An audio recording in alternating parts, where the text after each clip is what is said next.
So I've got my screen share ready.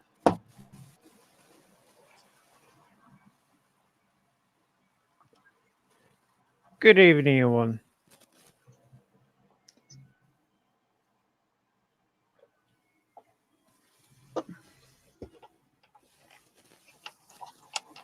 Sorry for the delay. I was checking my broadcasting. Right. We're going to be doing issue 18 and 19. Ooh.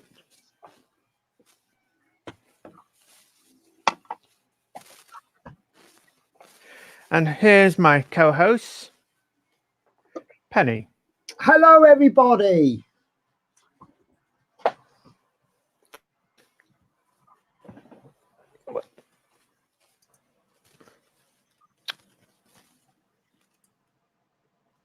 Sorry about that.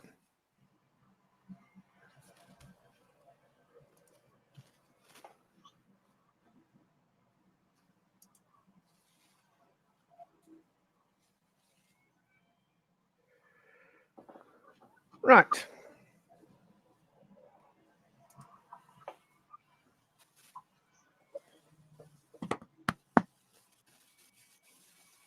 What are you waiting for, Penny? I'm waiting for you. You're the host. I'm the co-host. Yeah. Right. Right. Let's go through messages so quickly.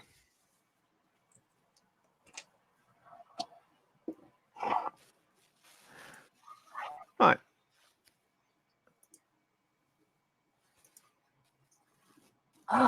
Sorry. I'm ever so sorry. I can't find your stream notifications come up for this stream, and I'm trying to find the actual broadcast. And what the hell? I've just figured out why. It's because I'm actually logged into the wrong account. There we are. Oh. Yeah. So I've got two accounts. One is Lady Phoenix. Hang on. Sorry, bear with me. Right. Yeah. So I've got Paint with Paint. I've got Lady Phoenix, and I was actually logged into Lady Phoenix. So my apologies. Because I'm not the host, I can't see the chat. So I really need to just pop the chat out so I can see it. There we go. That's better. Yes. Hi, Chris. And Chris says, hi, love minis. Chris, if you put the @ in between hi and love minis, you do get a shortcut basically typing all their name in. Yeah, it kind of comes up. You type at. Yeah. If I type @C, it'll come up with a list of everyone whose name begins with C. If I then press H, it then reduces that list to anyone CH, and so the more you type, the smaller the list gets. Guess. Oh, Chris is using his phone. Okay, no problems. Right, okay, Chris, yeah. And so Horlicks says hi.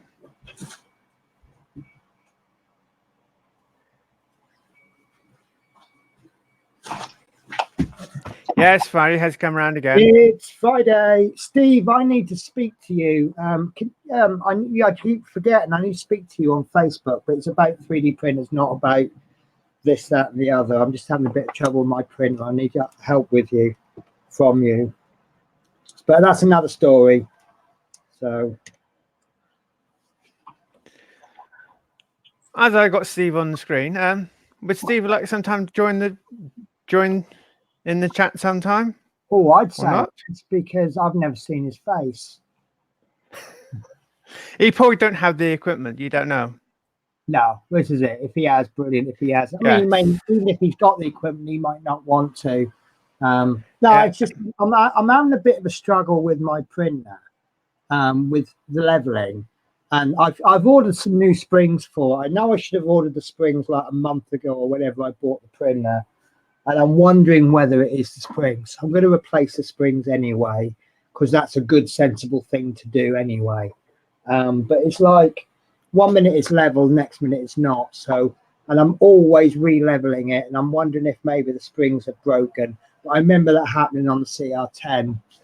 The more you level the bed, the springs then they kind of relax, so then they need leveling again, and then again, and then eventually you've got no spring left to you just end up with a spring this big, and you've got nothing, no give left just to level with.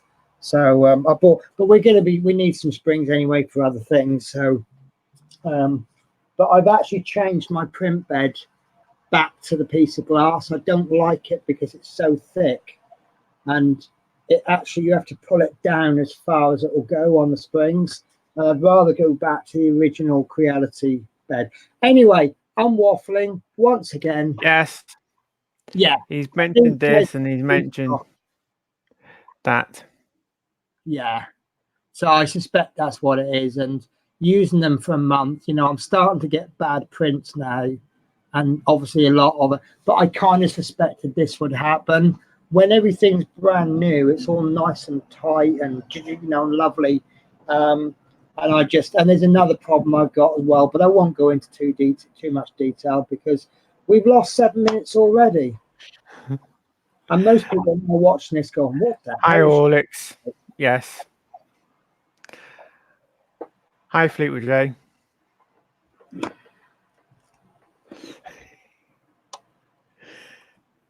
There's a lovely comment. No spring for your bed. Do you know what? Funnily enough, I have, in case you hadn't noticed, I am room clearing in progress. But what I'd done, I came to a bit of a disaster. It should have worked out that where my bed is, I've got a shelf like that, and then I put the next one like that. The next one was going to go along, and then the fourth one was going to come out, which would then create 6 foot gap, which my bed should have fitted into perfectly. And my bed is like 6 foot and 1 inch, and it wouldn't fit. So I've had to rearrange things a bit. But in the hobby area, it's all. Let me just move that. No, move that one. Move that way. Right. So this there, that's the one in the corner, and that's where my 3D printers are going. And if you look down near the bottom, about there, you might see my printer printing. But what I did was I arranged this shelf there first, guessing how much space I'd need. Then I did this shelf. Then I placed that shelf in the corner, realized I've got that gap there. Am I doing well with the fingers? Realized I've got that gap there and thinking, Christ, how am I going to move that across and then that one across? And then I to get it out of the way, that bin there. The bin at the bottom? Yeah, that bin is my 3D print waste bin. So anything to do with 3D printing goes in there. And I just chucked it in there. And I thought, oh, you can see it fits perfectly, doesn't it? So I thought, well, I'm going to leave it. So I'm going to build some brackets to go across there. And then maybe I can build some shelves to put the 3D filament on. And then round about in the middle, perhaps, I can put an aircon unit. And I just thought I'll leave it like that. So it's actually come out really well. So that shelf there is going to be for the bus and most of the builds. This one there is going to be R2. Sadly, you won't see the R2 on screen much, but it's as far away as I can get it because there's going to be a lot of heat coming from the printer, and PLA doesn't like heat. Yeah. And then if you see there's the edge of the shelf that's here. I'm going to run a couple of bits of wood straight across there to the shelves over the other side of the room. Put a bit of wood on top. That's 6 foot, the top of that shelf, and I'm 5'4". So I can run a shelf across there, which means I can walk underneath that shelf without the need to bend down, and then there's an extra free shelf for me. So yeah. As long as you don't put shoes on 6-inch heels. Yeah, no, I will have to remember if I ever go out drunk with my high heels on, I've got to remember to take my shoes off before I come in my room. Do I want some syrup for my waffle. Do you know what, Horlicks? I can get away with that comment. Right, yeah, no, he is right. I've waffled on way too much, but I've been determined to get this done for months, well, possibly years, and I did make it crack. I didn't get as much done as I wanted, but I've done some, and now I'm in a position where I can just do a little bit each week or day or whenever I've got time. So yeah, I'm getting there. So I'm happy. So I'm doing a print. It's a special print. Yeah, you're right. I probably won't be able to find anything, so I won't remember where it's put. So yeah, I'm frantically keeping an eye on this print because I'm worried about it, but I shouldn't be worried. Right. So yeah, sorry. Right, shows back to you. I have a habit of taking over people's shows. Maybe this is why I don't get invited to more shows. Yes, perhaps I should just mute you sometimes. You can't say anything, you mute. I'll tell you, I'm learning sign language. Oh, wrong thing. Nope. Right. So, right, come on, let's build some Terminator because I've actually been excited. Yeah, change camera. We're building 2 a week, so it's been growing quite quick. And I've seen a few more posts on the Facebook group. And you've paused, Adrian. Yeah, you've disappeared. Now change camera angle. Ah, that's what it is. Yeah, so I've seen some of the builds at how they're progressing, and you aren't actually a million weeks away from catching up. So yeah, I'm rather excited now. So right, so this is the build for this week, or the front cover. Oh, I just got really excited because this is actually really topical for me, because it's a servo, and I was I'm sorry, I've let you all down. You've got to do your homework. I forgot to do my homework. I might be able to follow. Quick question, Horlicks might know this, there might be some others. What voltage is or Love Minis will certainly know, what voltage is a servo? And can I just hook it up to my variable power supply?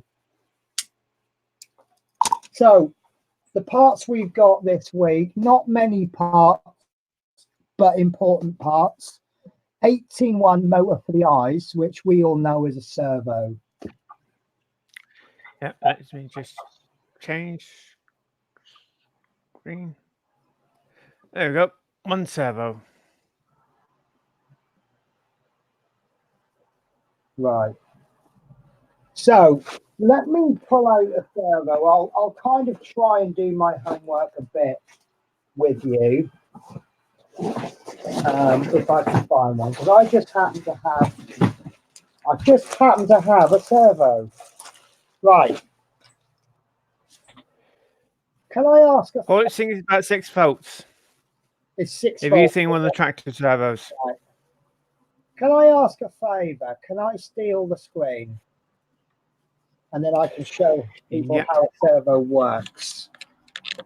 So with a DC motor, what a DC motor does is it goes round and round.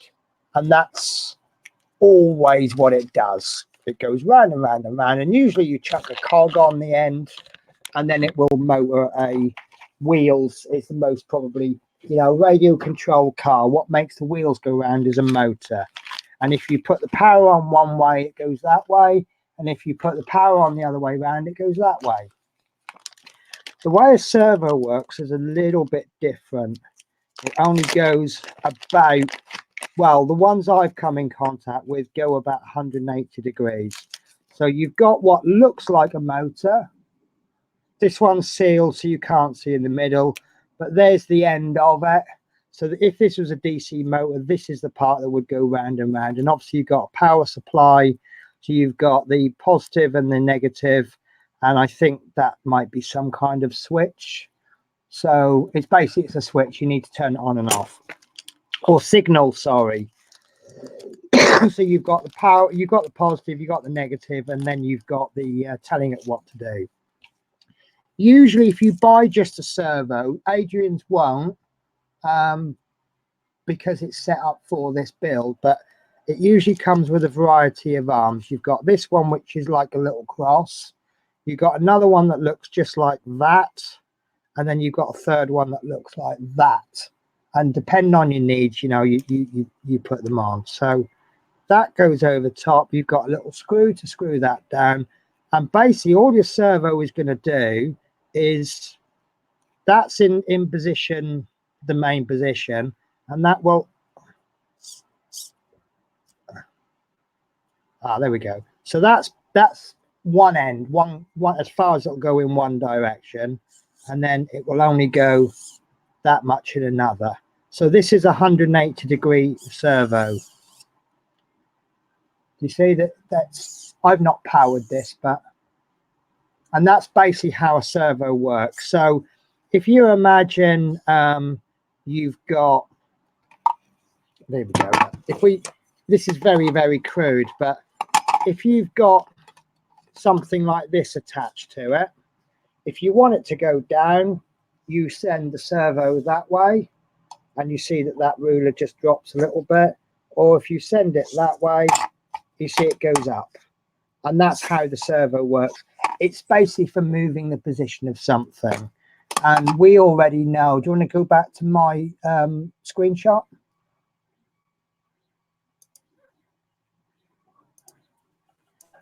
Adrian? Oh, you have. Hang on. Yeah. So, sorry, it's just getting the roost. Okay. It's all right. I probably got you in a muddle, perhaps. So we know we're working on the eyes. So we don't want a DC motor that's going to go round and round, because otherwise he's just going to look like a robot that's out of control and his eyes just go round and round and round and round and round and round. We just want his eyes to move left and right. So, and I suspect that there's a chip in the circuit boards that will tell it what degree to move to. So it may not want to move at 90 degrees. It might want to move at, say, 35 degrees. Depending on how it works. Yes. That's basically his servo. So the next piece we've got is 18.2, which is a eye motor support, or I would more commonly call that a servo mount. You need something to fix the servo to. Yes. I'd say that's a servo mount. Yeah. Obviously, for the purposes of model build. Oh, okay. Adrian has said, sorry, Love Minis has said, if you take the control board out, the servo is just a motor. So basically, a servo is a motor with stops in it. Then, I guess. So yeah, eye motor support. Obviously, they've called that servo a motor. So they need to refer to it as a motor for the rest of the build. And then the last pieces we've got are the screws. So we've got 5 PB 1.7 by 4 mil, which is 4 screws and 1 spare. And we've got 4 PB 2 by 4 mil, so slightly thicker. And that's 3 screws plus 1 spare. So looking at that, and with my knowledge that I've got of servos, I would suspect that the 4 or the 3 PB2s are the servo screws, because they seem to be my actual servos come with screws, but apparently not all of them do come with screws. So the 1.7s are for something else.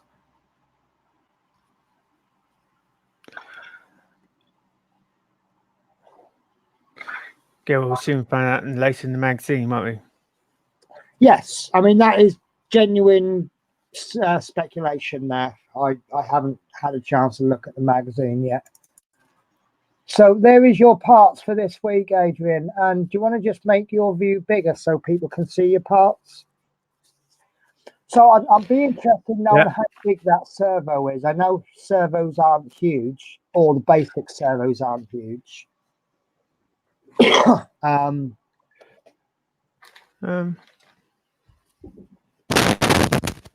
Oh, I've got a coin around here. No. Is it?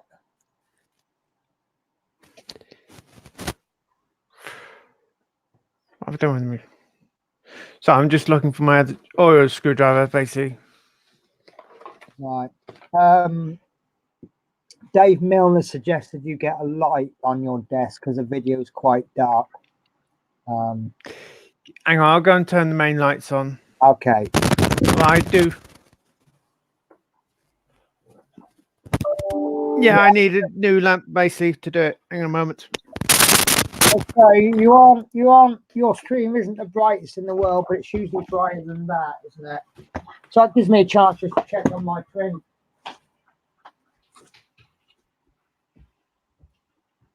And no, I'm not going to show you my print, guys.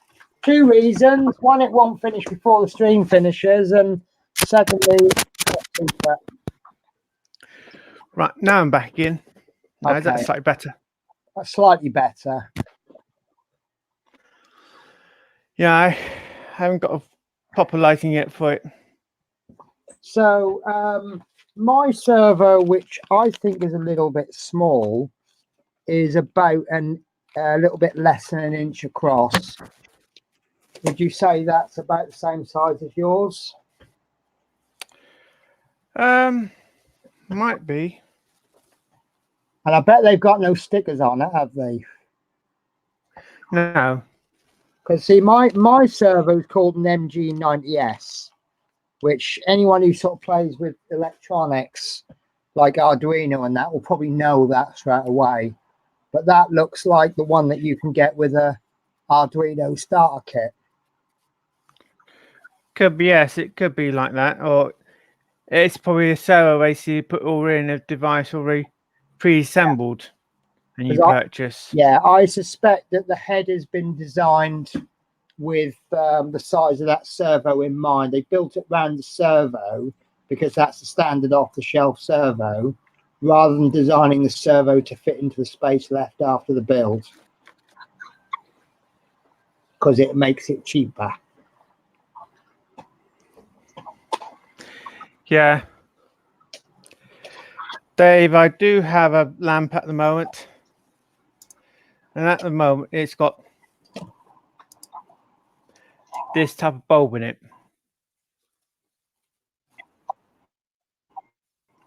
I could always aim it down and show you. I'm ready to progress. Is that too bright now? Oh, my opinion is you've got a bright spot in the middle, but I'd rather actually have that than the dark. I think a little bit too bright might be better than too dark. Yeah, Chris Davies is saying that's better.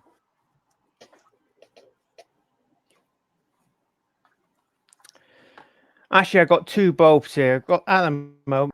Yeah, you just need something to diffuse it. Yeah, I've got this one in there at the moment. Yeah, Dave that's Mills, a 3 watt equals 25. I think we'll go with the light, but just be aware of anything that's shiny is going to bounce that light off. Yes. I guess you're looking, but there's a little bright spot on the side of where the container is. Yeah. So, right. Okay. So are you happy with your parts, including your screws? Yes, I am. Okay. So step 1 then is to take the head assembly, upper jaw and eyeballs from issue 2, fit the eye motor support 18-2 to the inside of the head so that the holes in part 18 or in 2 are aligned with the raised screw sockets in part 1-2. And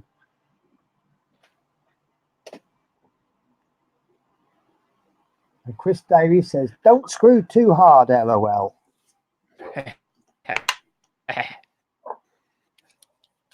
Right.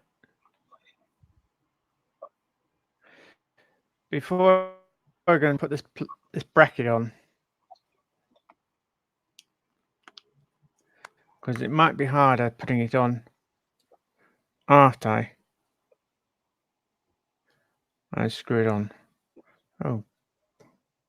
don't know. Oh, this is the correction one, is it?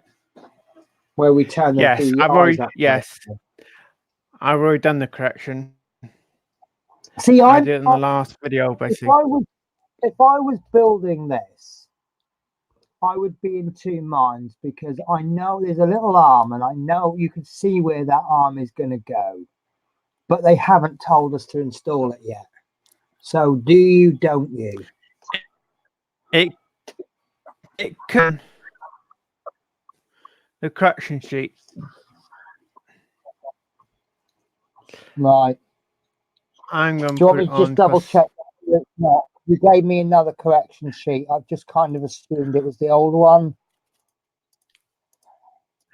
To be honest, now I've put it in there. If I put the bracket in there, that bracket, that arm's going to be very hard to get in. Right. Okay. Well, look, you need to do what you think is best for your build. Yes. As on the previous video, I've done the correction. Moment, it says step 2. So it says step 2, fix and support 18.2 in place with 2 PB 1.7 by 4mm screws, which is what we suspected. And as you can see, that's the screws that I suspected were something else. Right. Those eyes is the incorrect way around. Yes, because they published the correction, I guess, after. Yeah. Because they probably published many weeks in advance. So they've given you the correction sheet, slipped a bit of paper in, and then, you know, you expect to know that, yeah, it is wrong in the magazine. Guess you find that they probably printed off 1,000 copies, then realise the error. Yeah. Otherwise, at $8.99 an issue, they're no longer going to make all the incorrect. They'll probably redone the magazine. But as it's a one-piece page. Yeah, and it's only a few issues away before we close that up, isn't it? Yes.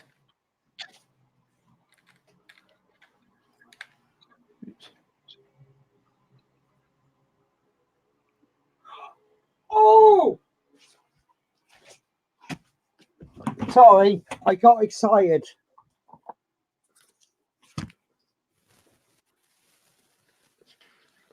What did you get excited about? Oh, about something completely different.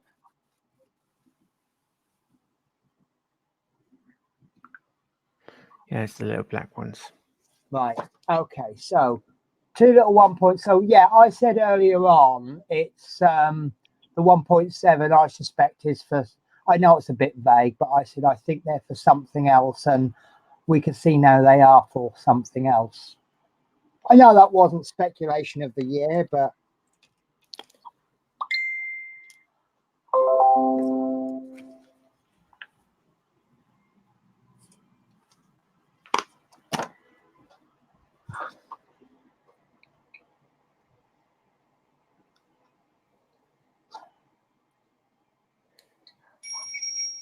Oh, is that you?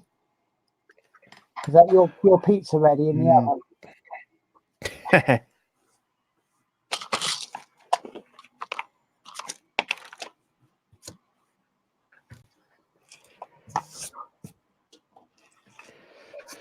Right.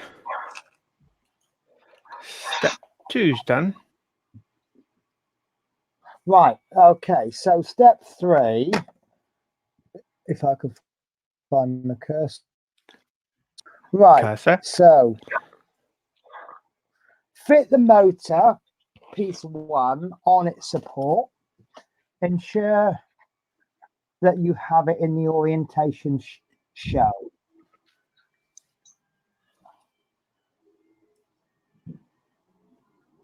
I'm intrigued on how this is going to work, you know, because when I've dealt with servos, there's been a little lever which moves backward or round and round, one way or the other.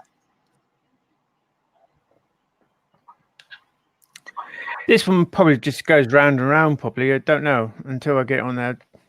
Yeah, unless there's another. I don't know. Well, I'm being impatient now, Adrian. I'll just have to wait like everybody else.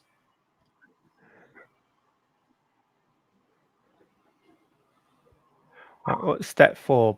Just out of curiosity, step 4 is fix the motor in place with 2 PB 1.7 screws.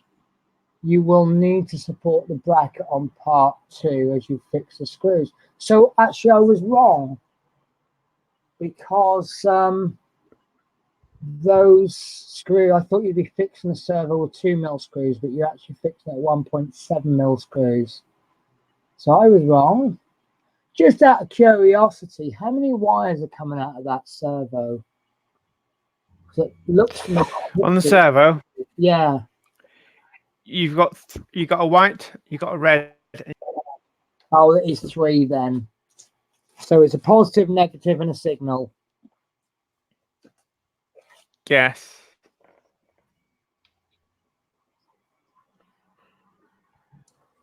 Right.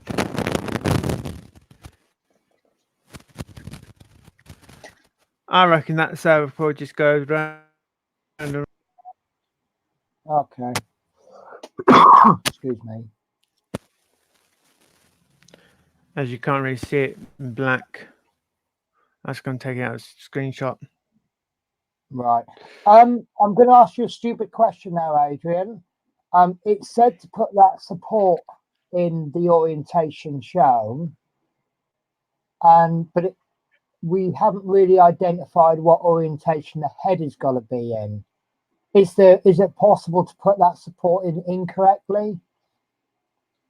Might have done. Right. Okay. So I'm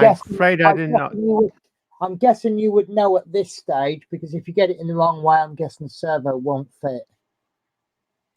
Yes. Well, let's put it this way. I could have got it upside. I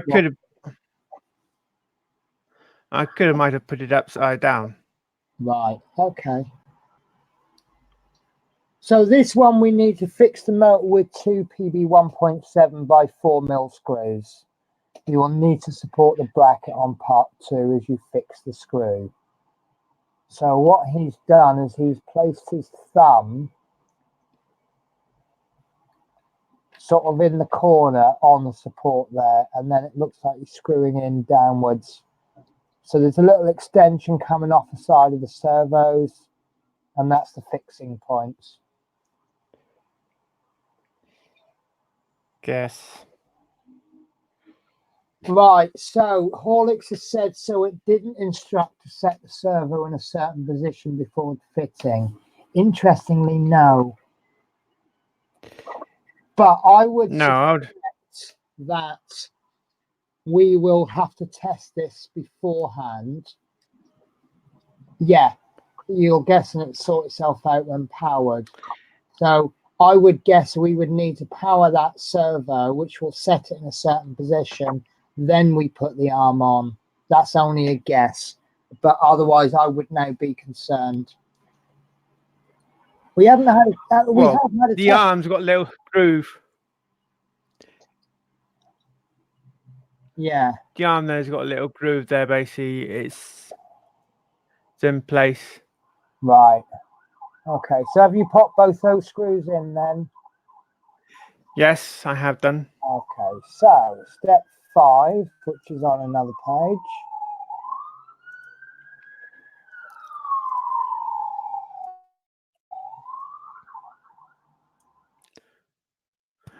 Actually, it's basically showing you 1.7.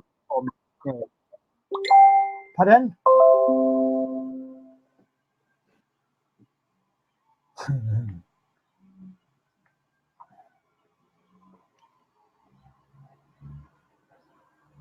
Ah, those screws. Did you? What's that? What are you reacting to, Adrian? What have you realised? Right. Remember I said the 2mm screws I thought would be for the servo, and the 1.7 would be for something else. Actually, the 1.7 mil screws are for the servo, and the 2 mil screws look like they're going to be for something completely and utterly different.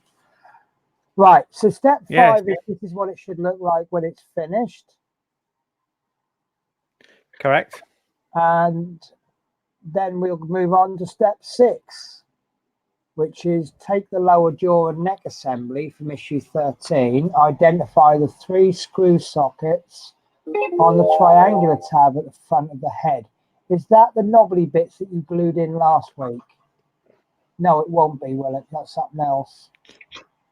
No, that'll be something else. Right. Okay.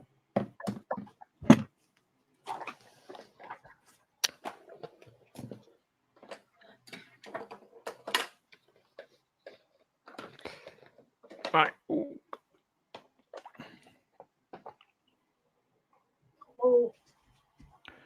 Not that one. Right.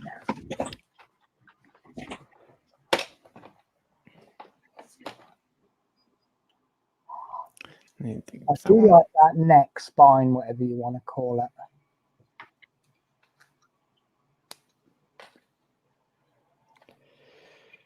So I'm getting a bigger screwdriver to get done. Right.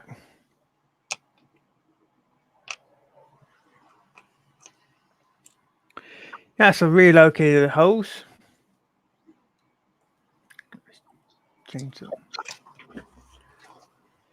Yeah, I wish you had a shortcut button on these cameras. There you go. Yeah.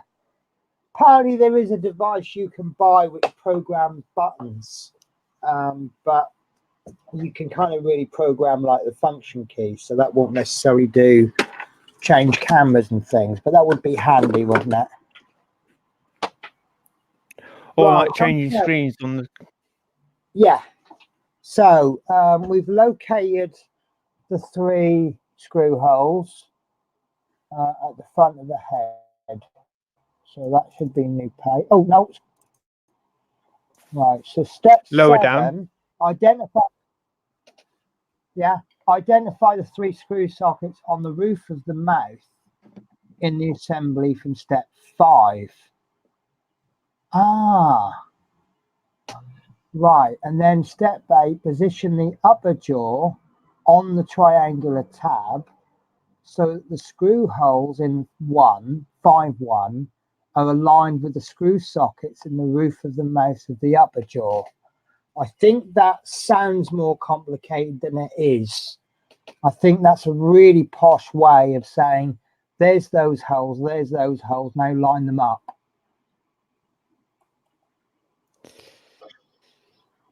Yes, like, there's those. Yeah. There's those. Yeah. Basically, put them together. Yeah.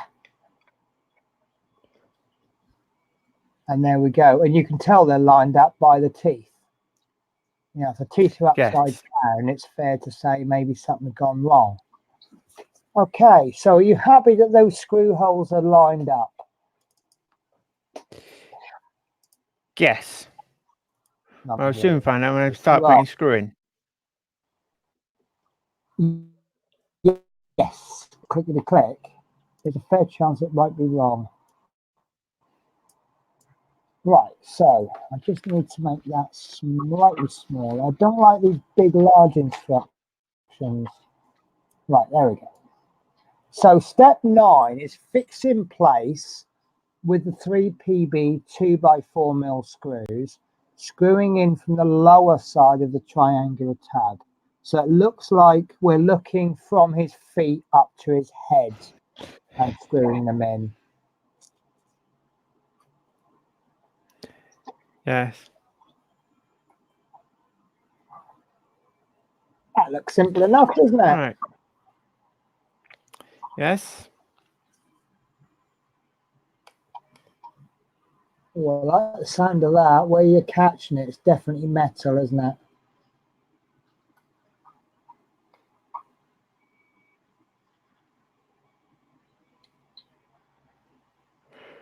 Right, I've got that one caught. What I'm doing is going to get more caught first. Yeah. Just out of interest, on a scale of 1 to 10, where 1 is, oh, geez, we're wasting our money here, and 10 is, oh, my God, this is going to be heavy. How heavy would you say that is?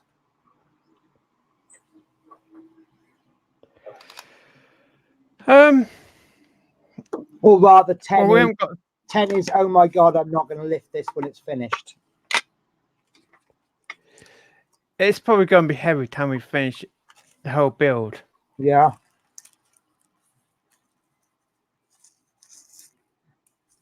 I'm looking forward to the day you move house and the removals men come round. And they go, geez, I didn't realise it was this heavy. What the hell have you got in there? And then you go, the Terminator. Well, don't drop any or destroy you. Actually, wouldn't it be funny if you put that in a sealed box, the removal men come round, decide they can't lift it. So you don't tell them what's in there, and they decide to go and get a trolley, and they go, I'll be back. And then you can respond with, have you been looking in that box? Yeah, that's a good. Yeah, that would be a good comment, wouldn't it? Yeah.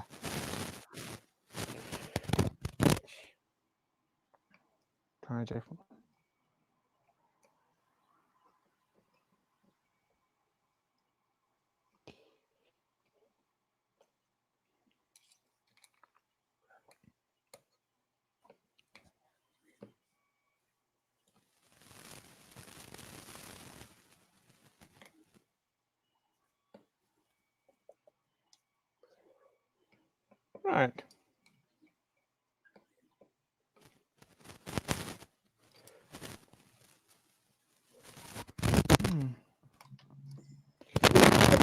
Adrian? Well, to me, that still wobbles. Okay. So I wouldn't say that's. Can you? I would say that's still not tight enough. Okay. So are you able to tighten it more? Do you think if you tightened it more, you could over tighten it?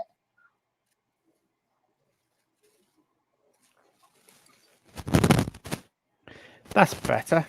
Ah, okay. So you just wanted, just wanted a little bit of a longer screw there, did you? Long and slow. Yes. Right, put a bit more, a little bit of pressure into like turning and still holding the screwdriver, basically. And I'm happy with that now. Brilliant, brilliant. Okay. So I suspect the next stage is going to be, this is what it looks like. Yeah, right. So stage complete. The motor for the eyes have been fitted. The motor for the eyes has been fitted. Shouldn't that be have been fitted? So I'm being a grammar queen now. Has been fitted inside the head, and the upper and lower jaws have been attached to each other. So I saw you doing a bit of a ventriloquist dummy act there. Let's have a look. All right, I'll go back on the large shot. I genuinely love that. It's not complete, obviously, but you can now see what it is. You can see the eyes in place. It looks a bit funny at the moment. I think it looks a bit duck-like, but that's because obviously the teeth are showing. Have you done any modifications to those teeth? No, I have not. Because they look well weathered. Now that you've got the silver in place, I think they fit well. I think they look good. If you had bright white teeth, they'd probably blend into the shiny silver too much. But the fact that they're browned off a bit, I think it just adds a bit of contrast. But without becoming too... I mean, obviously it's a focal point, because the focal point is going to be the parts that have been completed. Yeah. Horlick says it looks like a character from Little Big Planet.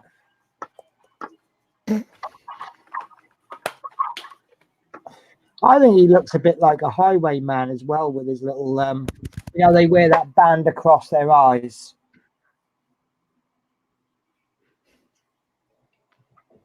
I'm the dandy highwayman.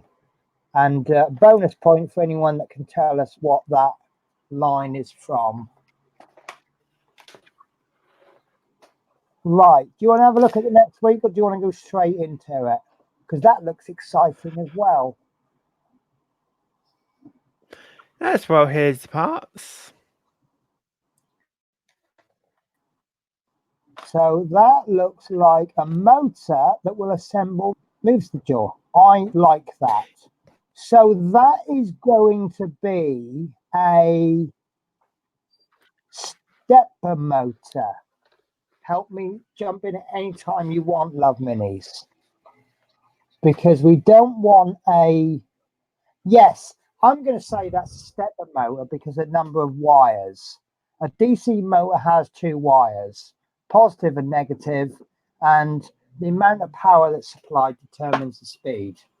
And then obviously if you reverse the polarity, it goes the other way. Stepper motor works differently, it's a lot more precise.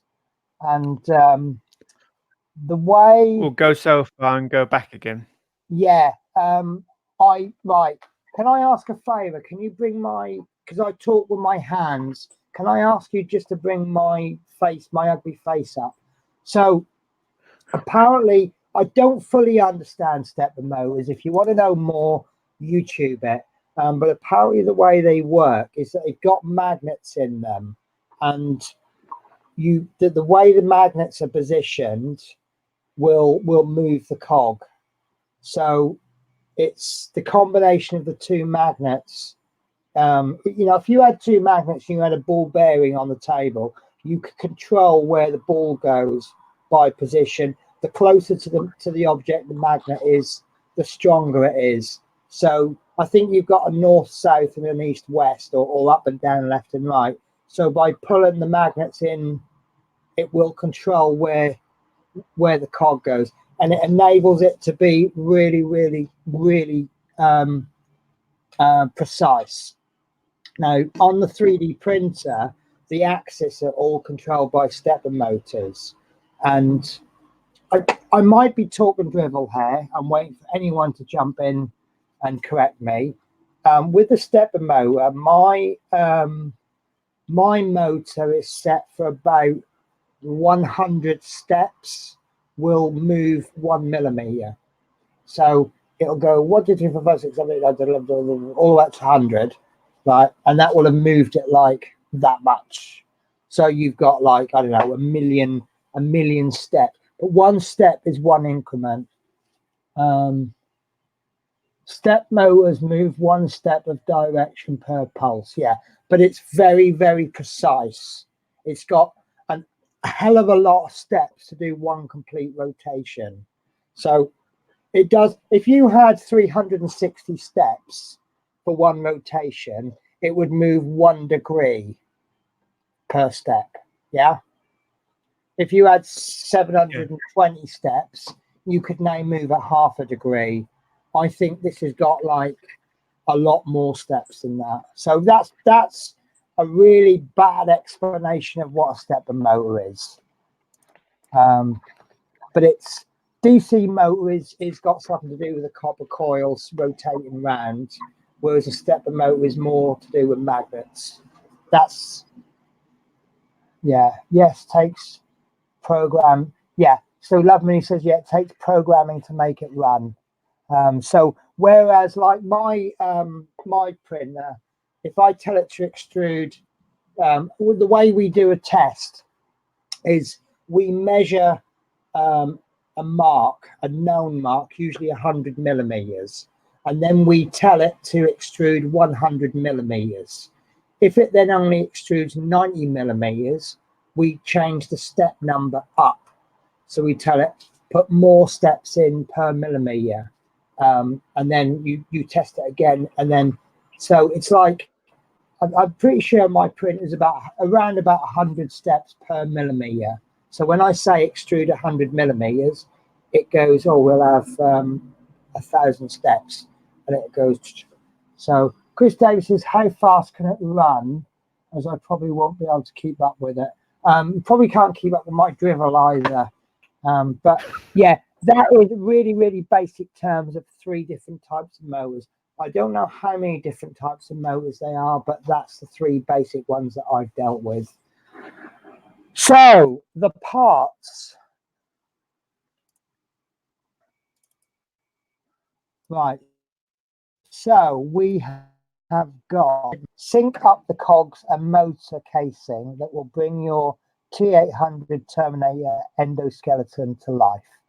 So you can see from the red dot on the image on the right, the area that we're going to be working on will be in the jaw, and it looks like that's all we're dealing with.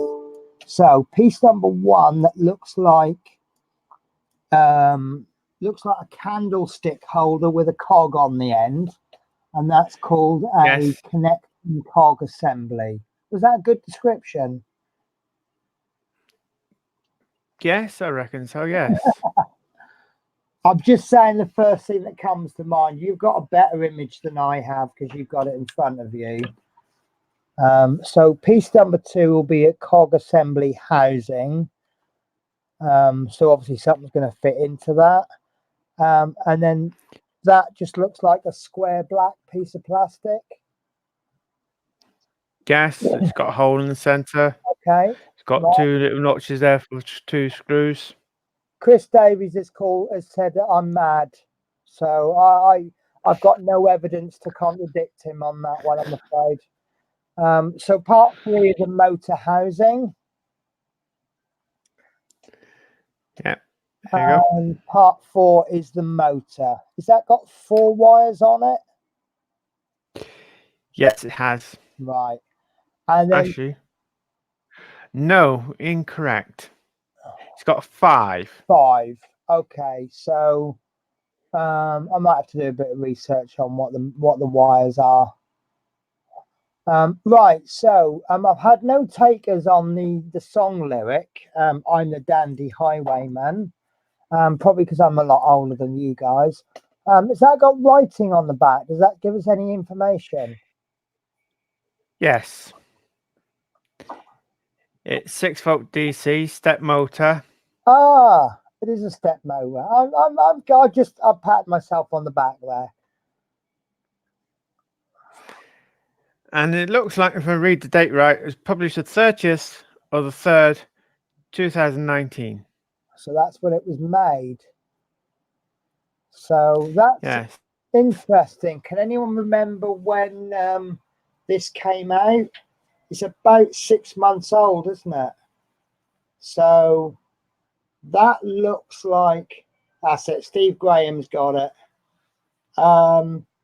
It looks like this part was actually made after issue 1 came out, which is interesting because I've always assumed that they've published all the they've made all of the magazines before the first one comes out, so then you know they've got everything. So it's probably on display. It's probably like older motor, and of course, probably was to do with manufacturing. They took new products. Right. Okay. It's probably when all these are being packaged up. Yeah, but that's given me a bit of insight on how Hachette do their parts. So if there is a mistake, they can actually make corrections then before it's finally. So they probably only published about 10 issues in front of where they're actually up to then, because obviously they need to ship them over in time. I mean, when we order stuff from Banggood, we need to allow about 4 weeks. So they're probably saying, like, get these produced for this day and then get these ones done for that day. So there's some poor people in a Chinese factory. They're like, yep, lovely, finished that. What more to do? Oh no. So right, the screws, we've got 6 PB 2x6mm screws, so we'll need 5 with a spare one. And we've got a new wording here.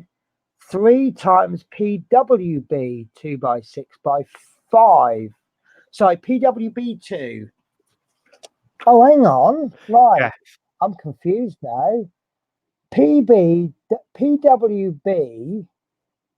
2x6x5. Normally we get one number and another number with millimeters. So show me these screws then. Ah, they've got caps on them. Yeah, it's got like a washer sort of thing. Right, so it's two. I'm going to guess then that it's got a 2mm thread, 6mm in length, with the cap is 5mm wide. Does it look longer than it is wide? Yes. Right. Okay. I've never seen anything written down like that before. So, so hang on a sec. I've just got to knock at my door. Bear with me. I think I know who it is. I definitely know who it is. Yes. There we go. I would have left it, but because I signed for it, I want to make sure. So, that was you, isn't it?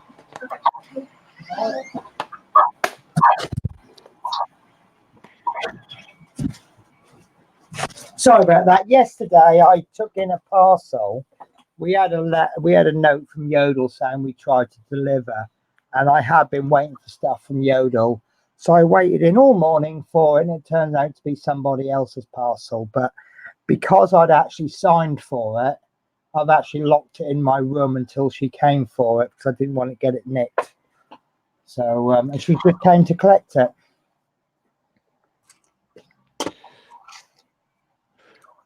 Right.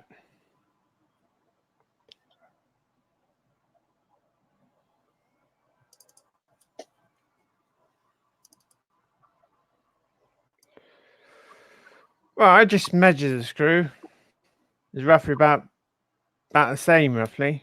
Right. So its screw thread is the 2, is 6mm long, and then 5mm wide. That's that. About that. It's about well.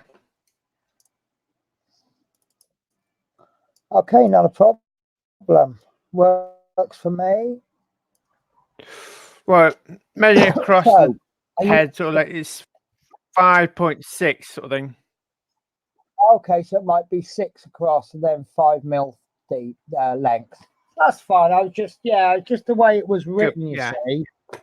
So so obviously we're going to screw that in somewhere, and then there's like a stopper built in.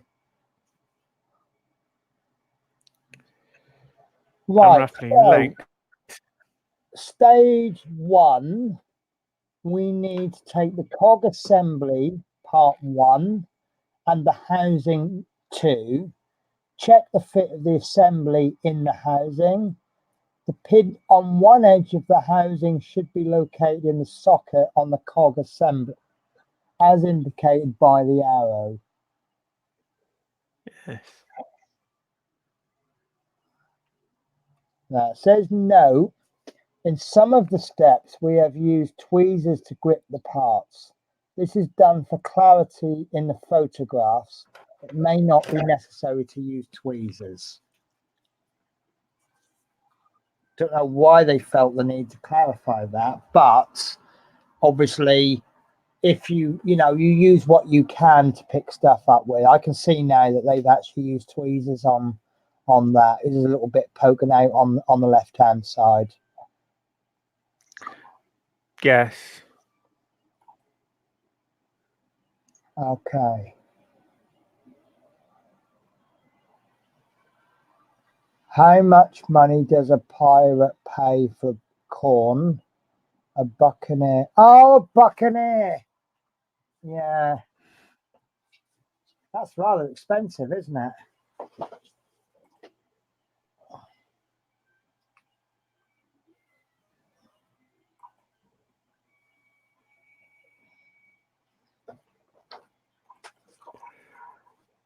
Right. Step. Right, sorry, just bear with me a sec. I just need to do something very quickly.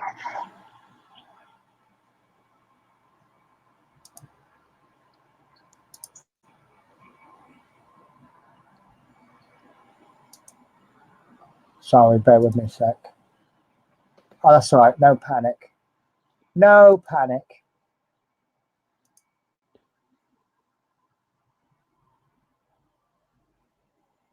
So, right, so stage 2. Right, so with parts 1 and 2 assembled, fix in place with 2 PB 2x6mm screws. And then step 3 will say the screws are positioned in the corners of the cog assembly as shown. So obviously they don't want to interfere with the cog action, does it? No.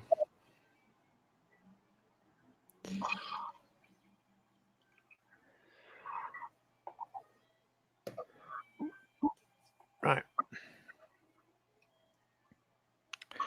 Put one in there so far, and that's done a little bit further. I'll put the second one in there so far.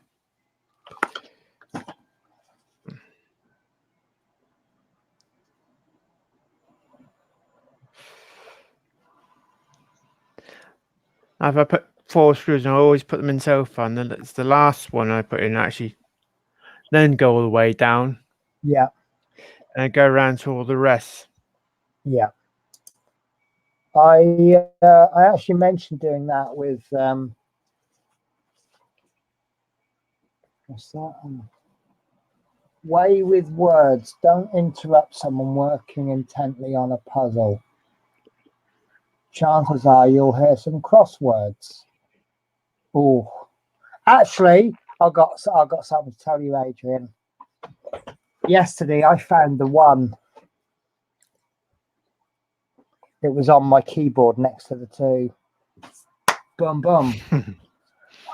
Right, so I'll stop with the jokes. There's a reason I'm a bus driver, not a comedian.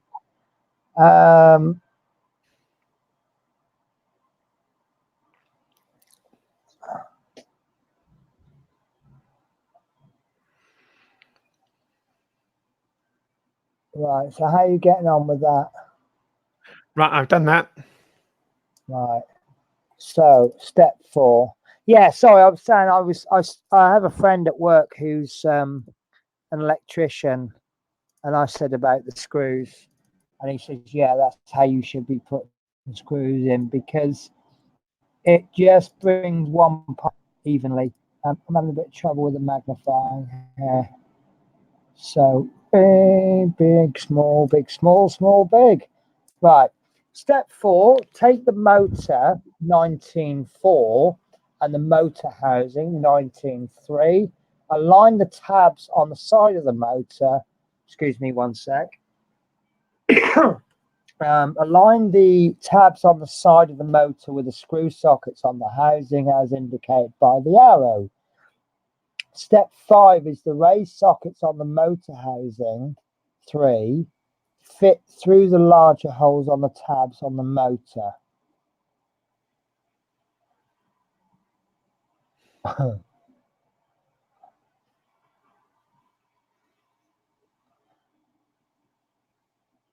Chris Campbell says, Adrian, did you use the flange screws on the last part? I haven't got quite there yet. I'm going to use those next. Right. Oh, is at this stage. Right. Actually, step 6 is included in this, is to fix the 2 parts together using the PWB 2x6mm screws as circled. And I think that's it for this particular part. So steps 4 and 5 is placing the two pieces together, pretty much a dry fit, and then we're going to fix them with screws.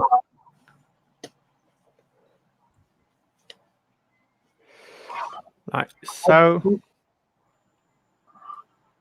I've noticed with this build there's a lot of checking the parts, whereas the other part works I've seen, it's like fit this to that. Yes, it's probably down to the manufacturer, basically, how they're doing it. Yeah, but even the same publishing company is using different different wordings.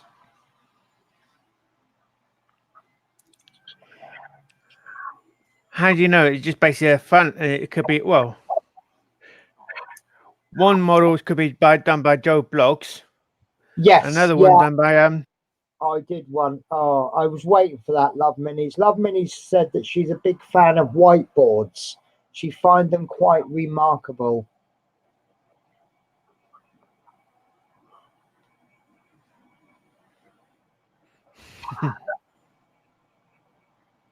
Yeah, the jokes are awful today. They're as bad as they normally are. But we love them.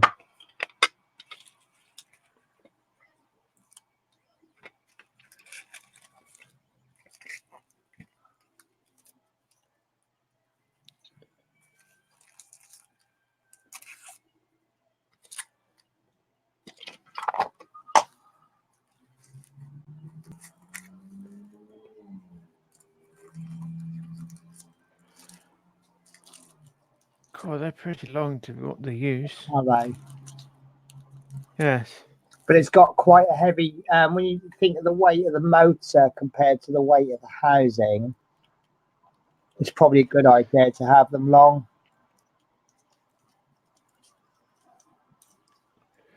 Well, my opinion, they could have done it as like a 4 mil, because the amount is sticking out another mil the other end. Oh, okay. There you go. You see that little silver bit there? Yeah. That's the tip of the screw. Okay. So I wonder if that's a concern. It could be down the side of the screw they could have got. Right. I mean, it may not matter. It could be a screw size. Yes. This could be a screw size off the shelf and probably manufacture them for a certain length will cost a lot more. Yeah. Okay. No, that's fine. I mean, you know, I say this nearly every week. Sometimes I look at the Hachette, well, all the instructions, and I think, what the hell are they doing there? And then a little bit later on, you're like, yeah, that's why they've done it like that. So, right. So the step 7 is to now go back to the last part. And it says, before proceeding, check the alignment of the peg on the cog assembly 19.1. It should be positioned as shown so that the wedge on the rotating disc butts up against the wedge on the housing. They're on about. So the cog will only go so You've far got a little around, or peg. will it... Yeah, it only goes so far around. Because if I turn it that way, you can't see the thing. Right. Okay, so it's a little stopper. And that can only go so, yeah. Right. So we're now talking about this.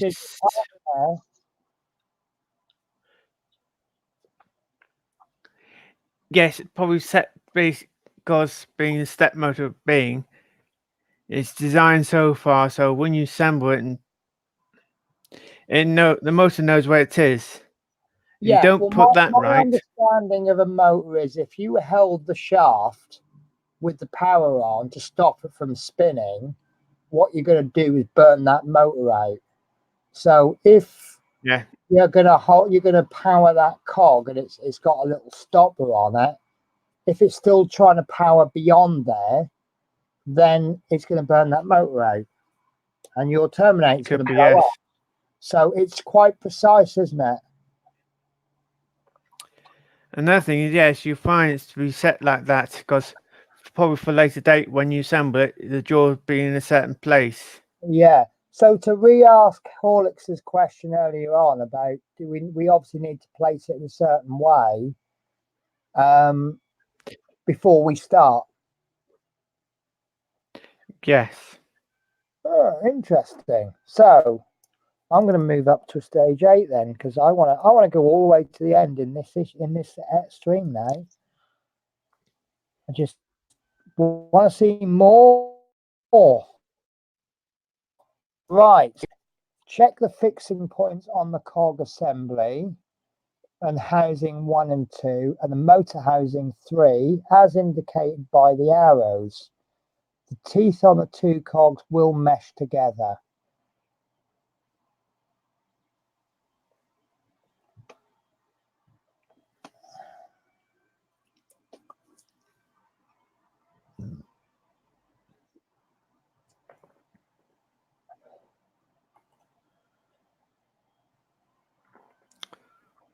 Oh. Okay, I can see what those cogs are for now. It's actually, they're going to be 90 degrees to each other. Yeah, 90 degrees to each other, Yeah. aren't they? Yes. Right. There we go. Marry the 2 together. Right. So. Sorry, I meant to ask, are those 2 cogs the same size, roughly? There's different cogs. Right. They're about the same size. So the second cog isn't going to rotate at the same speed as the first cog because they're different sizes. They look about the same. It's right. The teeth are different positioned. Right. Okay. That's interesting. Right. So that's right. Cog's place to go. Stage 9 is to fix those together. One, you got the cogs. You got the cogs going up around that way. Yeah. And you got the other one where the cogs are going like that. Yes. But are the discs the same size? They look. Because if they're about the same size, it's like your gears on your bicycle. You've got a big disc at the front and a smaller one at the back. The smaller the second cog, the faster it will spin. But the first one is big to make it easier to move. And so if the second cog is, say, for example, half the size of the first one rotation of the first one will rotate the second one twice. So it'll actually double the speed. And likewise, if the second cog is bigger, it'll slow things down. Yeah. Right. Okay. So stage 9 then. Fix the cog assembly and housing to the motor housing with 3 PB 2x6mm screws, 915 circled.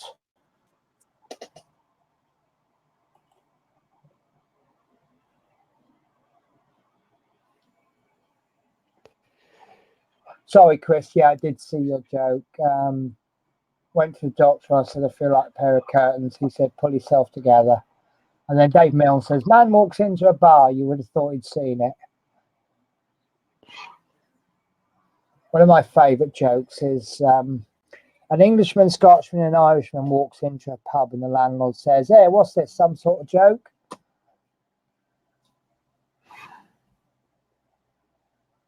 Yeah, okay, wasn't that funny then?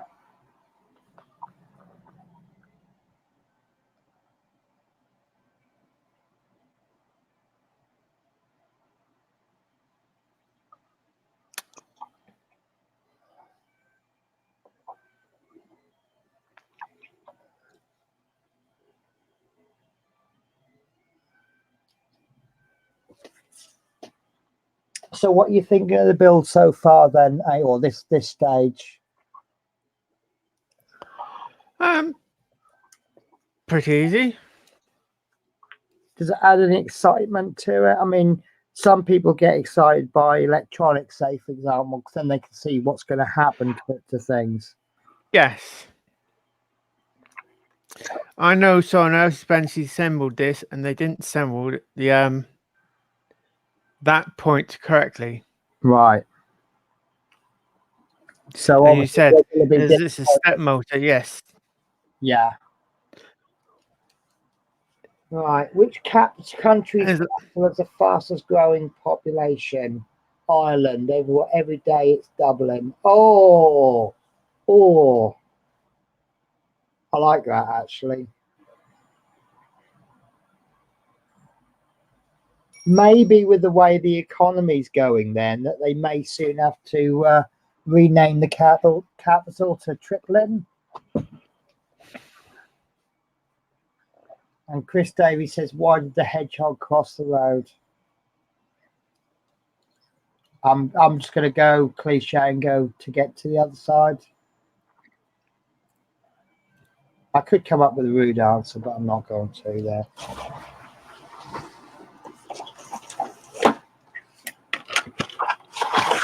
To see his flatmate.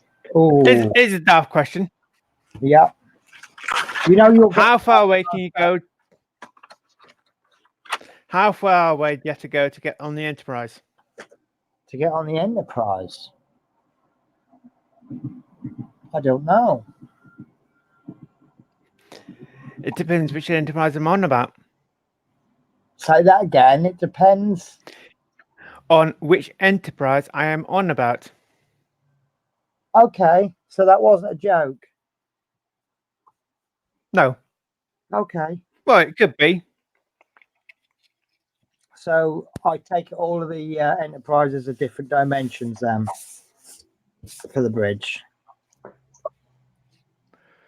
Well, this Enterprise only goes along a straight line. Right. Okay. Because you've got an Enterprise train in Northern Ireland. Okay.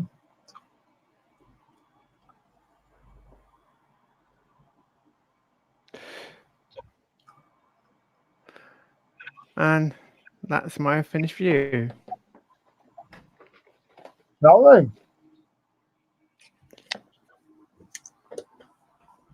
So it says stage complete. The motor will be positioned inside the head.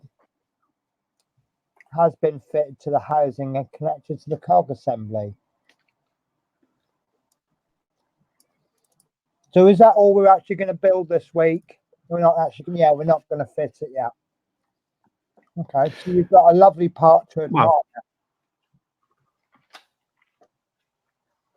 Isn't it such a shame that you won't actually see that cog mechanism working?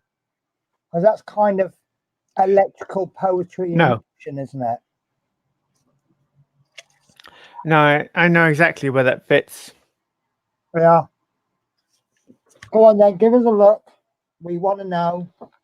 You can't say I know and not show us. Well,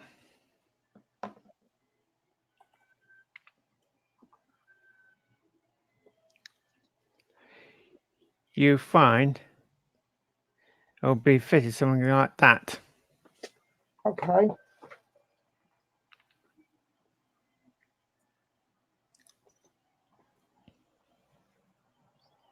So I guess there'll be some kind of post coming out, because there is a little shaft coming out of that motor housing, isn't there?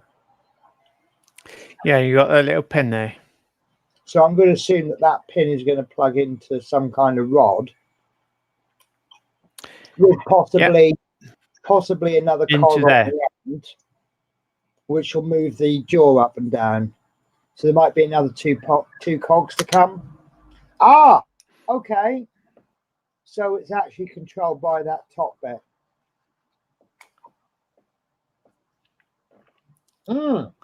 Yeah, like that. Yeah, I see it now. Right. There's a lot to that head, isn't there? Yes.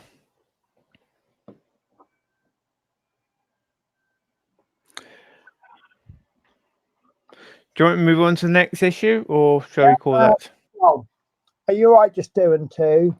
The problem I have is I have to go to bed to get up in the morning, and I've really been struggling since I've done nights. But the way I feel is if we do 2 issues a week, the only thing I worry about is if we get used to doing 2 issues every week, when we get down to doing one, will we be disappointed that it will be seemingly less to do each week? Could be, yes. saying that, you just had an offer from Chris to take over if you want to do 3. Love me. I don't know. I'm trying to paint, but it's time at the moment. I think I've taken on too much in my life, so I'm just thinking. Well, yeah, it's at the moment. It's doing 2 issues at a time. That's fine. Yeah. So the next issue is to mount the assembled motor inside the Terminator head, and there looks like 2 bracket or two plastic bits, but it looks like 2 which they are. So I'm intrigued to know how they will go. What's there about 1, 2, 3, 4, 5, 6, 7, so 6 screws in one pile and 2 in another. So I'm going to guess that those 2 black bits will go together to form a circle. Yes.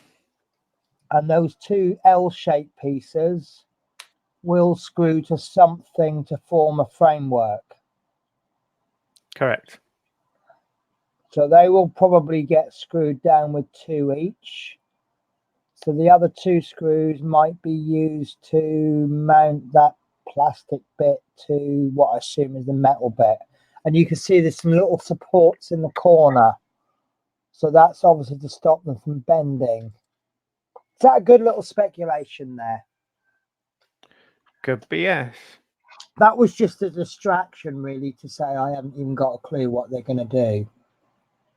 All we know is that it's something to do with the motor inside the head.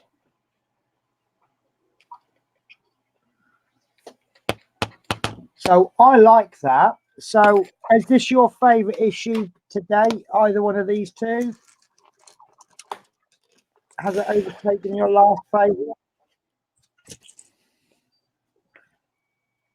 To be honest, I don't know. It's yes, when you come to electronics, it's more interesting. You think, ooh, what's this blender doing? Electronics are very exciting, but because of the nature of the electronics, you tend to get less material for your money. So if we had all plastic parts, we could probably assemble half an arm. But electronics, you probably just get 1 small bit. But the electronics has more end result. So, you know, it's do less. I mean, what have you just put in about 6 screws per issue there, haven't you? And if you were sitting there building it yourself, it wouldn't have taken you 1 hour and 23 minutes to do, because you just go done. Penny. Yes. Love Me's made a comment. Yeah, change the name to Build with Penny. I am actually thinking of a rebranding. I am seriously considering going with Penelope's Pit Stop, which I think is an awesome name for a YouTube channel. But funnily enough, I was watching a video last night on there's a guy, he buys products and he reviews them, but he's got this thing called Dope or Nope. And what they did is they generated these random requests, and they paid what is it called? There's some website where you can source out work, and it used to cost like $5, but now you can charge what you like. And what they were doing was they were putting these stupid requests in, and then they were finding 2 designers, one who's cheap and one who's a lot more money, and then they were seeing what you get for the money. And the general consensus was the more money you pay, the better you get. But some of these cheap ones were really good. And I think that's the answer for my logo, because what I can do is find someone who charges $10 or $15, and they could probably put a logo and a title for my because I don't want to go with this current logo wherever it is, somewhere. Your logo's not up there. Yeah, that's why I can't find it. It's because it's not there. So if I put in a comment, there we go. And then if you bring that, if you could just do us a favor, bring that comment up for me. Yes, I will do. Yeah, so there is my logo there. It says paint with penny on it. Obviously, I'll need to change that to a logo that fits with Penelope's paint stop, Penelope's pit stop. So that will then cover, when I set this channel up, it was a painting channel, but I've expanded into so much more. Now it's just more of a general hobby room. So it's a little pit stop where you can come in and it's mine. And it's got that little touch of humor that I think I have. And yeah, that's what I'm going to go for. Wrenches and screwdrivers. Yeah, I'll just basically what I'll do is I'll make a request and I'll just say, right, this is what I want. And but I just, you know, anyone who's as old as me would know of Penelope Pit Stop from Wacky Racers. Although I wouldn't model myself on her, I just think with it being my name, the only thing I worry about is Penelope is a little bit formal. So it's like, obviously I go by the name of Penny for everyday use, and a lot of people call me Pen. And Penelope it's one of those names that you only ever hear it if I'm in trouble. But it works. And the hooded claw, yeah. So I'll save up a few pennies and I'll find one of these cheaper ones, and I'll see if they can come up, even if it's just cutting and pasting stuff. But I'll just say, look, this is my YouTube channel. This is what I do. I just want a nice logo that won't infringe on copyright.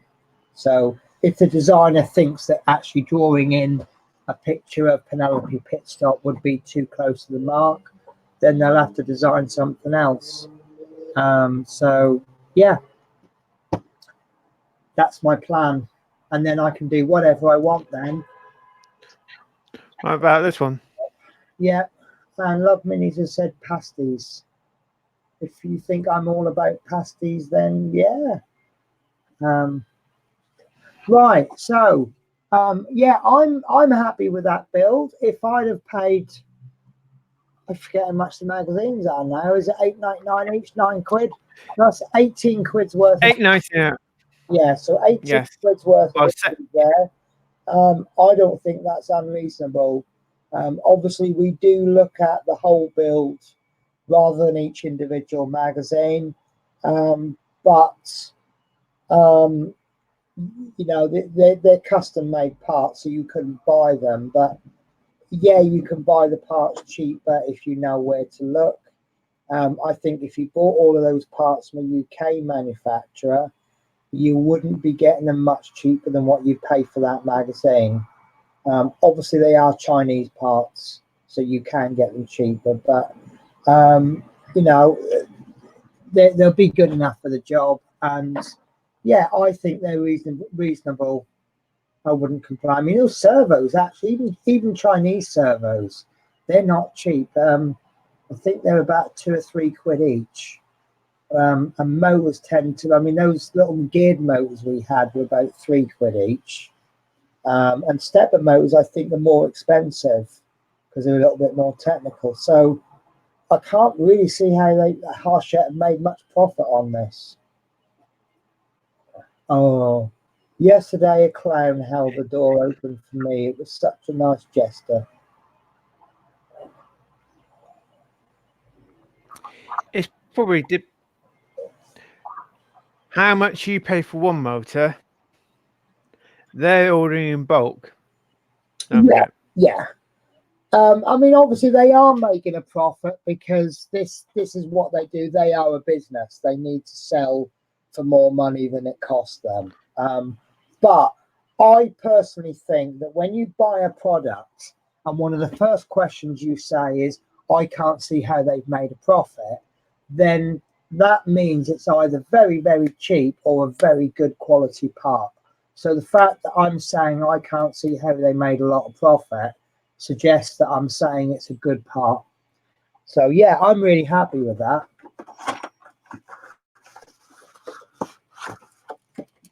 Yeah. So yeah, loving it. Jealous because I stopped mine, but not jealous. I'm not convinced enough to go out and start the subscription, but I'm thinking that I would have enjoyed it if I built it myself, if I carried on buying it. So yeah, I like that. Well, I mean, what are your thoughts? It's good so far.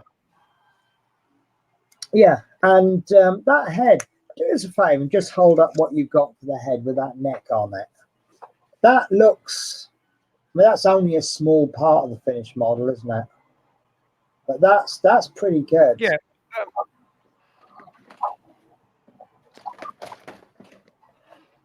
Can I get the head on? Yeah, there you go. Love Minis has said you've got 2 mowers, gears, brackets, directions, and pictures. Yeah, don't forget that there is a cost. You're getting the magazine. I know some people don't read the magazine, but there's what, 2 articles in every magazine, Adrian? Yes, something like that. Yes, or it depends. On certain magazines, it depends how much instructions you get. Yeah. Now we don't show the articles because we're not sure where it stands with copyright. If we start showing the articles, then if there's people buying it for the articles, I like that. Because we've said before about the scale, it looks a small head. Actually, it looks pretty big with the head with the top on. Yeah, it does actually look very big now. Because I said at first it looks too small, but you got to remember, like for example, I've got hair, so if I took my hair off, that's now reduced the size of my head. But then that's hard. And that's the eyes one. So that's how big your head's going to be. Yeah, that is brilliant. Are these parts that we haven't officially done yet on there? That is big. These parts. Yeah, that is big. I don't care what anyone says. When we first started it looked like it was going to be the first issue. Yeah. See, that makes it look tiny, but when you put the rest of it on, it's now looking big. In fact, if anything, it might be too big. That's another piece we assembled. Yeah, I really like that. Yeah, it's that top of the head that sets it off. Yeah, I like that.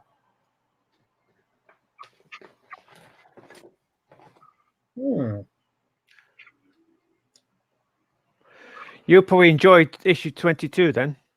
Okay. What, the issue that we're not going to be looking at for many weeks or a few weeks? Yeah. Okay. Right. So I'm going to give everyone an early warning. I'm going to be around next week, but I won't be around the week after.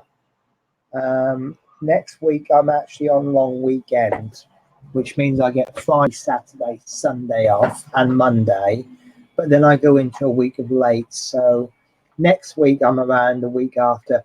What are you doing, Adrian, in 2 weeks? Are you getting somebody else to help? Hopefully, Horlicks. I don't know. I'll probably find that out. No, that's great, because I would hate to see shows have to stop just because I'm not around. Sorry, I just bobbed down because I was just looking at the other screen and I was just closing down the images. Yeah, I hate to see things come to a halt just because I've got to work. Obviously, my Saturday show we stop, but the Route Master carries on, and Chris's channel will be able to carry on, and yours. I don't want to be the center of the universe and everything depends on me, because then I'll feel really guilty and I'll just end up going, oh, I can't come in this week because I need to help people on YouTube. So what are your plans then for the next week? Me, well, each week I'll be busy on a Wednesday. Yeah. In the morning. Okay. Because you are getting some issues, aren't you? Yes. My channel. Yes, I'm your co-editor for that show. Yeah, I really couldn't do it. I couldn't. It wouldn't be half the show without you. See, I say about shows coming stop because I'm not, but really, my show is it's as good as it is because of other people. Well, you couldn't do the show and the type of job you're doing now, would you? No, something like that. Getting the magazine, getting home, try and scan it. Yeah. And go back to work. And basically, any little bit of spare time I have would be used up setting things up.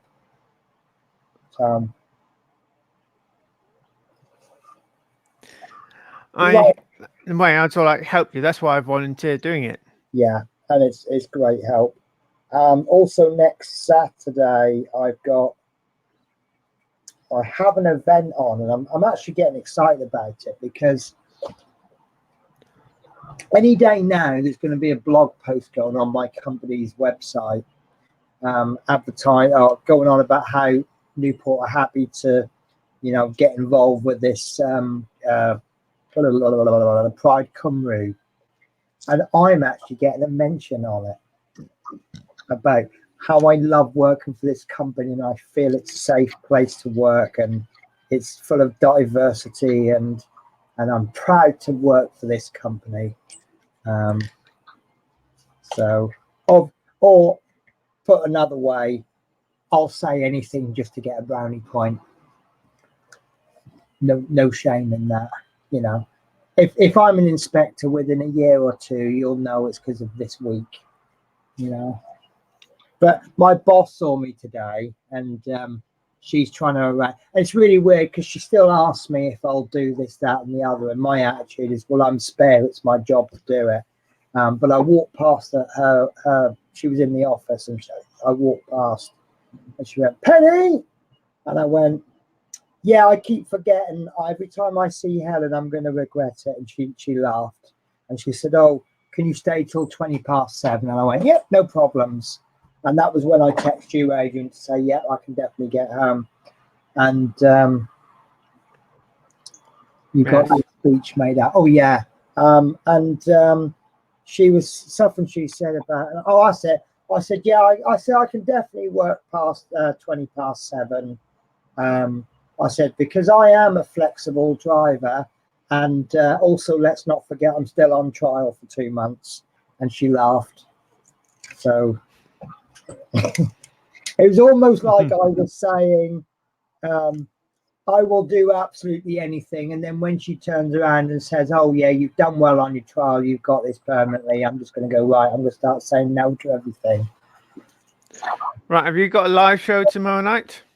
I have got a live show tomorrow with my very good colleague, Horlicks.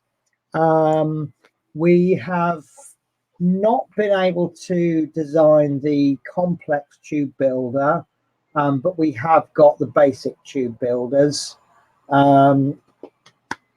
Tube benders, the bit that makes the tubes go like that. So yeah, we were talking because we've got a complex bit to do to bend. It's got to bend in 3 places. So we're going to have to see what we can do. But we've got the we've got the basic. We've got 2 tube benders, one big one small one. So we will be doing some tube bending tomorrow.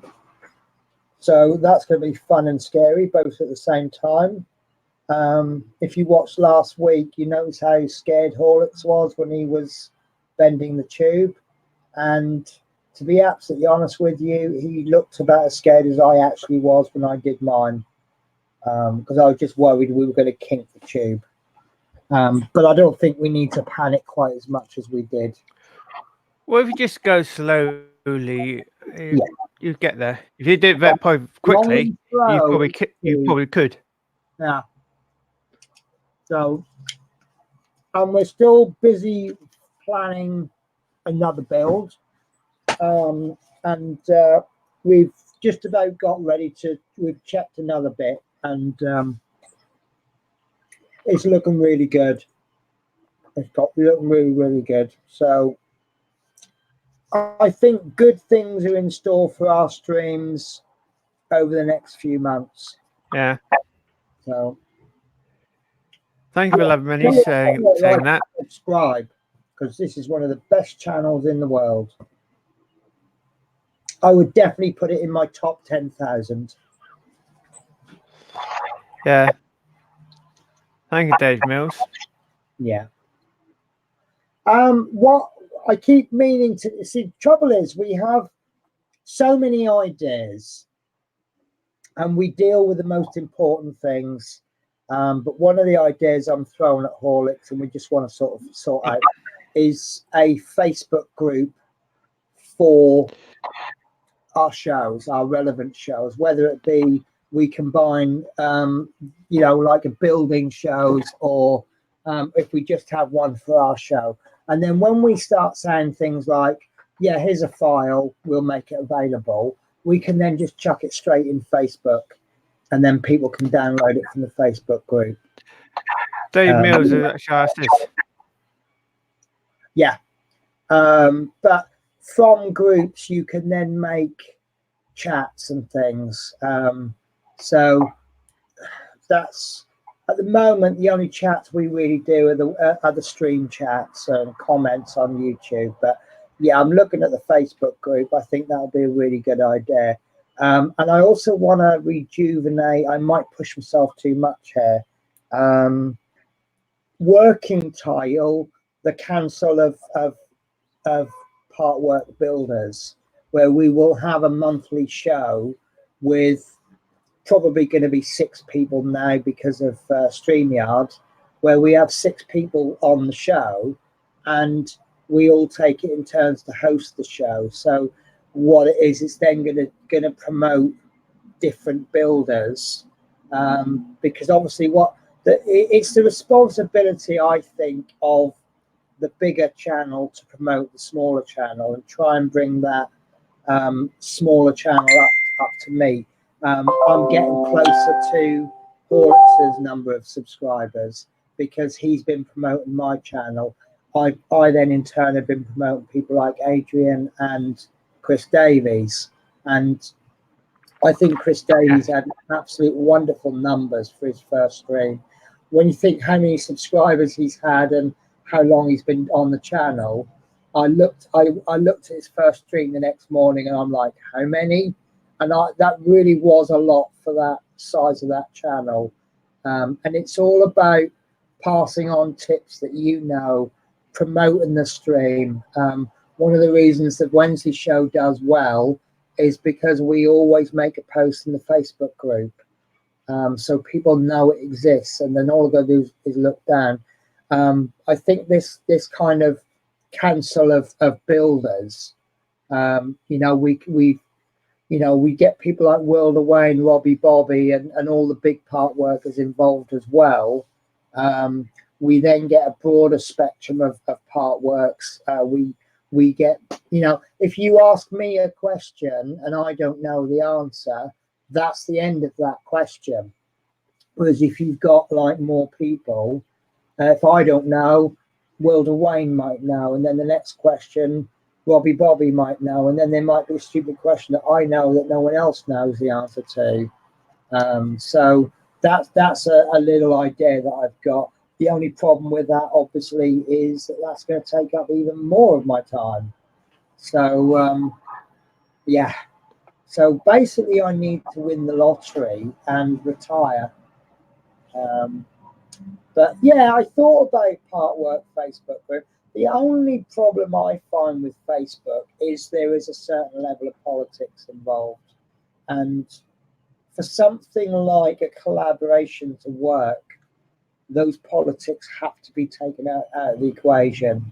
And it has to be about the part works and not about individual agendas. So I don't want to set a part work Facebook group up just to promote my channel. That's not what it's about.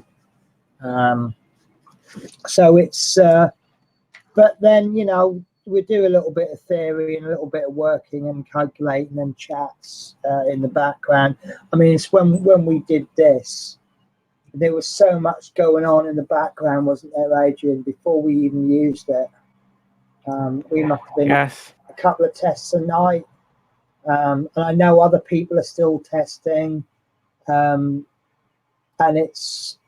we're doing so much practice because we'll give it a go. You can sit down with us. So I think that was another message. Yeah, you know, we don't mind if things go wrong, so long as it's a learning circle. But at the same time, we don't want to completely fall off on our faces and look a fool. So I think I've covered everything, Adrian. What about you? Yes. Yes. Well, we've got Chris Camplin on Monday night. We've got Chris Davies on a Tuesday. Yeah. You got Ewan on Wednesday. Yeah. Live on a Thursday. Yes, sometimes. Yes, and then me on a Friday. Then you and Horlicks on a Saturday. Yeah. I think all of us do pretty well. You can now sit down at least 6 days a week and watch a good part work show, I think. Well, yes. You've got the live builds coming. You got the pre-recorded builds coming out all the time. There's lots of them all over the place. But if you want to sit down and enjoy a nice live show, I think we just need someone to do a live show on a Sunday, and then I think we've got it pretty much covered. We've also got World of Mike is doing various live shows, although he doesn't appear to keep to a schedule. I noticed he did a live stream today. But you know, other people are doing live shows. So yeah, I think I don't know who started the live show off, but it's gone from no one doing anything live to lots of people doing live stuff, which is brilliant for the part work hobby. Yes, and people can join in and say or ask questions in the chat. Yeah, I love it. I just think the fact it's more interactive. It's taking the show away from being my show or your show and making it everybody's show, which is how it should be. Yes. So with a larger old pop, Penny Model Space has taken my payment for pack 3. Lovely. They've not taken my. Oh, they won't, because I got my pack 1 roughly when you got your pack 2.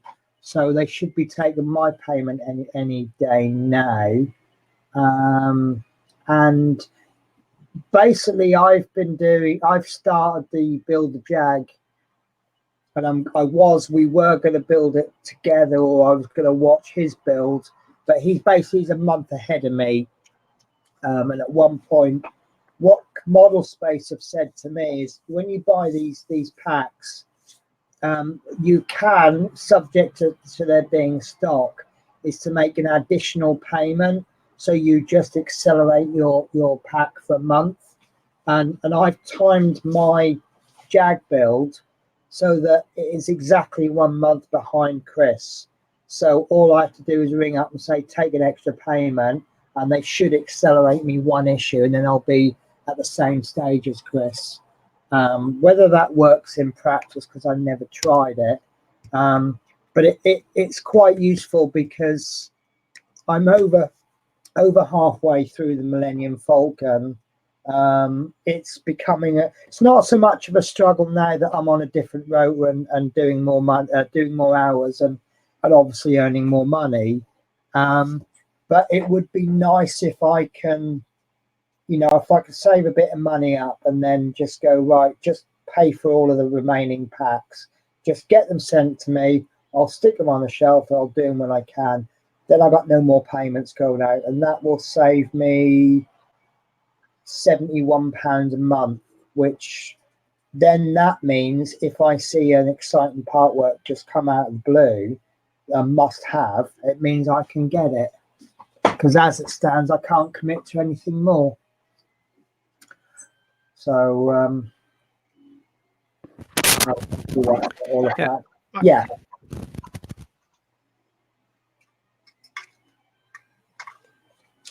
So I think I've just started off people going, I want to see so-and-so.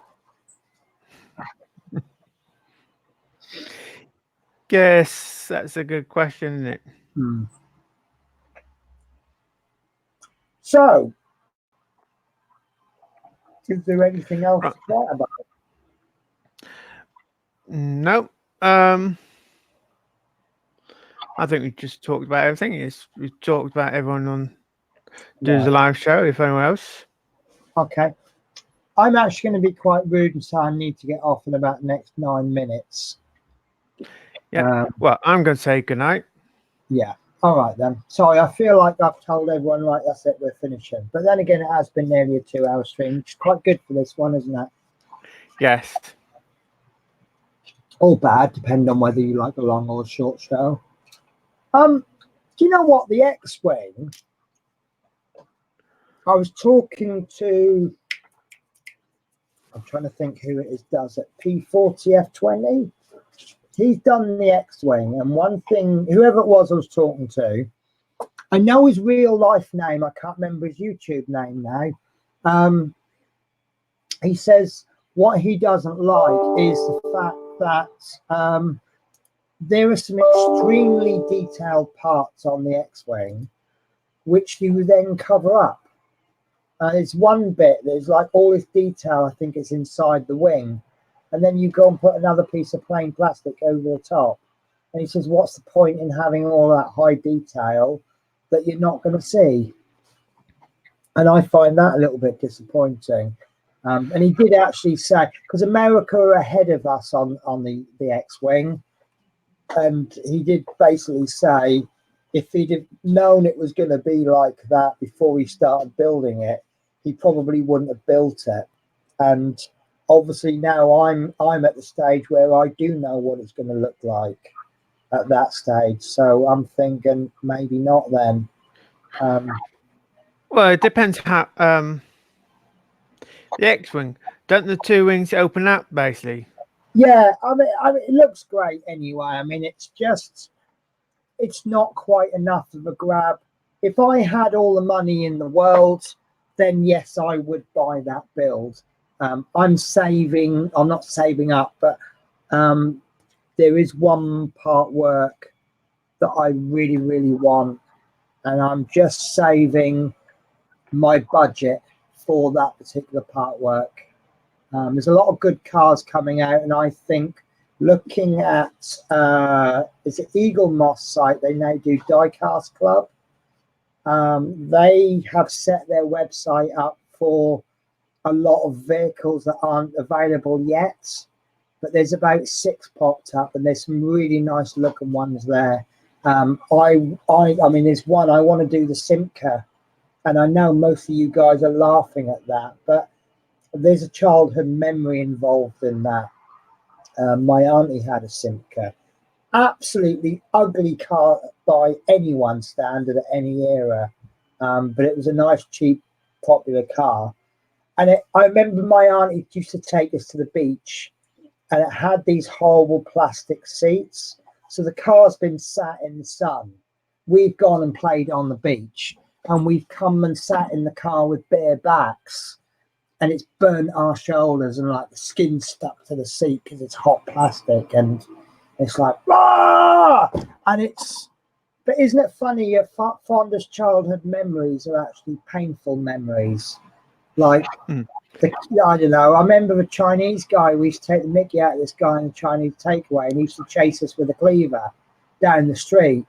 You know, but yeah, do you remember that? You know, the old cars, they had the plastic imitation leather type seats, and you touch that when you leave the car in the sun, and you get in it and you touch a bare skin, and it's like, but it's reasons like that I want to build that Simca. I'd really like to get the, I hope they make it one day, Hillman Imp, is it? Because my other auntie had a Hillman Imp, and she only ever used it on pension day. She would drive her car on choke, the 1.5 miles to the post office, pick her pension up, pop into the shop on the way home, get her shopping, and then bring the car home. and the car was never warmed up enough to take the choke off. And as a result, had problems. It was really coked up. And my one of my other uncles fixed it. She goes, "Oh, can you have a look at it? You know mechanics." And he says, "Yeah, I'll have a little look at it." So what he did is he took the car out for drive, took it on a dual carriageway to sort of open it up to sort of see if he can hear what's wrong with it. And he said that this carrier bag flew out of the engine that had been clogging up the air intake, and this big black cloud of smoke just out the back, and it ran absolutely perfect after that. And he says, "I can't charge you anything for it because all I've done is driven it." And she's gone, "Oh, here, take some money." And he's like, "No, what it needed was to go for a drive, and I took it for a drive, and that's what's fixed it." So, but that's what aunties were like, weren't they? They'd only use it for 2 miles, and with the choke on. And it's not the old joke about people used to pull the choke out and they thought it was a handbag holder. It was. I was about to say that. Yeah. No, my nan apparently she used to use the choke as a handbag holder, but no, my auntie the choke never came off because she never drove it long enough in one trip to warrant the choke coming off. And most of the kids watching this now are like, "What's a choke?" Because we didn't have automatic chokes in those days, did we? You used to have to pull this handle out, and you weren't sure. You just basically you pull it until you can't pull it anymore, and you're like, "Well, has it done anything?" And then you'd hear the revs, and then when the engine sounded a little bit different, you could put the choke in, but you'd put it back in just a little bit. All it does really is just change the air fuel mixture, and this is what you get to know your car, don't you? And when you in the choke, and just a little bit, and or maybe well, you get automatic chokes now. Yeah, that's it, and and the thing is, you can manually knock them off by revving the crap out of the. You give it a good rev and it'll knock the choke off. But I mean, the Nissan GTR, absolutely fantastic car, but it's doesn't call to me at all. I've got no connection with it. Things like the Simca, the Imp, they've got a lot of calling. If they did a mini metro, I would buy that. No matter, I would steal money from work to buy the metro. That was my very first car. I wouldn't steal money from work, but you know what I mean. I would do absolutely everything I could to get the metro, because that was my first car. It was gold. It had brown seats. It's got everything I hate about a car. I've always said I'd never have a car with brown seats because it looks like vomit. And my first car was gold with brown seats. The suspension was shot.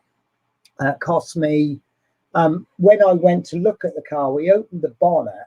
And when we shut the bonnet, all this rust fell off and landed on the floor. And I said, jokingly, "Oh, I see it's a rust-free car," meaning all the rust has just fallen off. And my stepdad's like, yeah, it's a good car.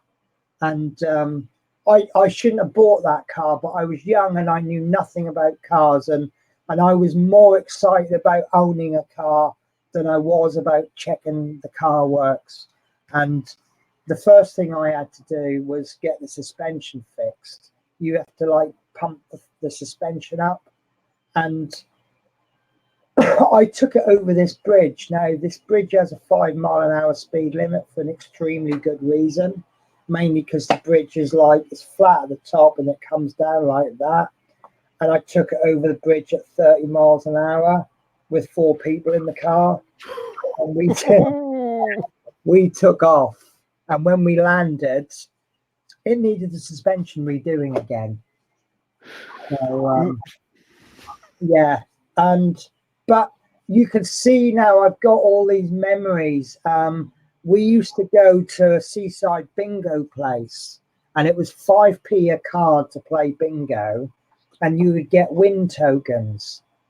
And I saved up 2,000 wins to buy a car radio, and it must have cost me 300-400 quid worth of bingo games to get 2,000 wins. And I could have just gone down the car radio shop and bought one for 100 quid. But it was a day out every night. You know, I'd go to work and we'd come and we'd go and play bingo.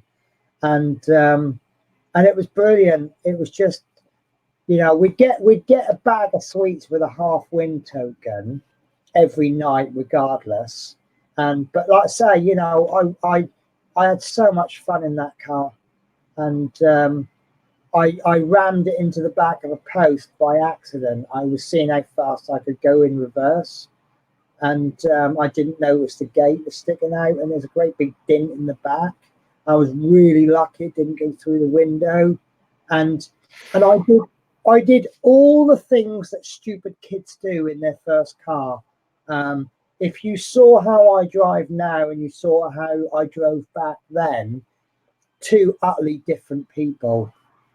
But then I suspect that statement is probably describing every person on here who's had a car license for more than 10 years. But no, it was just great. Don't tell me you saw like a person back in those days use a breezebrook for the accelerator. Yeah. Basically, I had a car with a top speed of 80 miles an hour, trying to race Porsches and things that could do 120 miles an hour. When at the end of the day, the only thing I could race was a milk float. But, you know, don't stop. Although actually my Metro had a mini engine in it, a 1 litre mini engine. And apparently the Mini has a book top speed of 60 or 70. The Metro has a book top speed of 70. But he went over a humpback bridge too fast, and when the car landed, the back seats fell out. Yeah, I've sent one of my passengers into the roof, and he ripped all the. It's funny actually.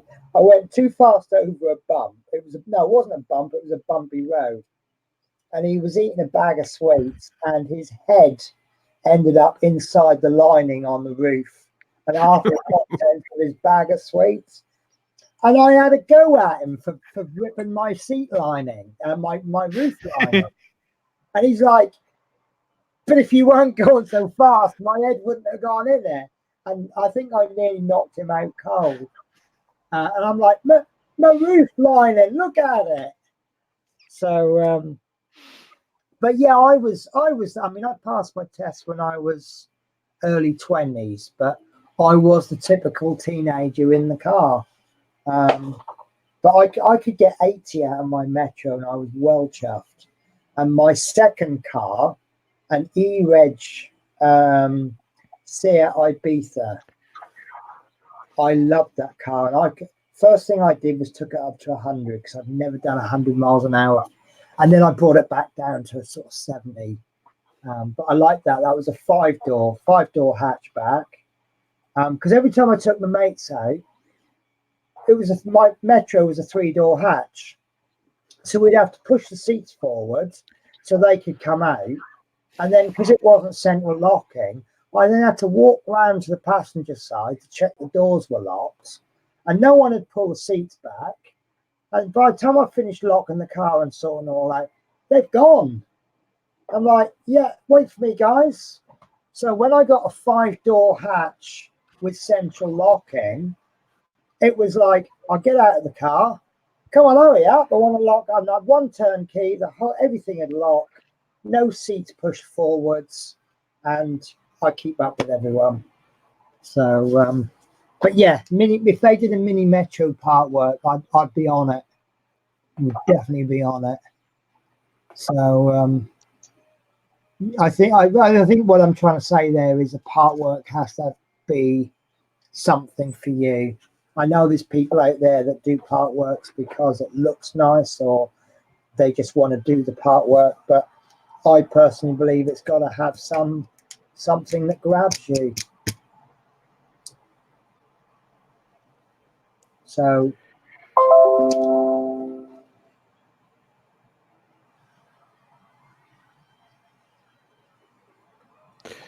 right. Over 15 minutes ago, I said good night from me, and it was going to be good night from you, and you carried on waffling on. To go, yeah, but this is why I always say early before I go, because I know I'm going to waffle on for ages. And let's be fair, we did well here. Some of the show was actually relevant to the Terminator today. Yes. I know my faults. Well, anyway, look, Adrian, as always, it's been an absolute privilege to be part of the show. I really do appreciate it. It just means I can enjoy your build without having to buy it myself. Yeah. So, good night, all. I'm going to end the broadcast now. Take care, guys.